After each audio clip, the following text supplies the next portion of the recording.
رخ کرتے ہیں بھیرا کا، جہاں government MC primary school number 1 بلدیہ کے عملے کی جانب سے کوڑا کرکٹ پھینکا جا رہا ہے، جس سے مختلف بیماریاں پھیلنے کا خدشہ ہے۔ اسی بارے میں مزید جانتے ہیں نمائندہ 7 نیوز نوید جاوید سے۔ جی نوید، کیا اپڈیٹس ہیں؟ جی بالکل، میں اس وقت موجود ہوں government MC primary school number 1 Bhera کے قریب، جہاں بلدیہ بھیرا کے عملے کی جانب سے کوڑا کرکٹ پھینکا جا رہا ہے۔ اس کے ساتھ ہی گورنمنٹ ٹیکنیکل انسٹیٹیوٹ کی عمارت بھی ہے۔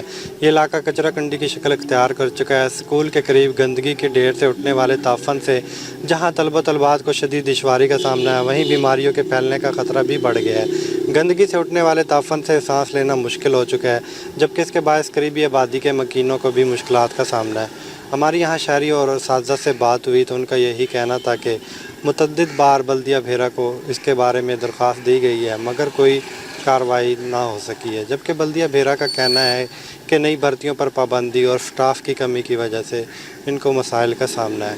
شہریوں نے اعلیٰ حکام سے مطالبہ کیا ہے کہ اسکول کے قریب سے کوڑا اٹھانے کے احکامات جاری کیے جائیں تاکہ طلبات صاف ستھرے ماحول میں اپنی نصابی اور غیر نصابی سرگرمیاں جاری رکھ سکیں۔ جی اور اب خبر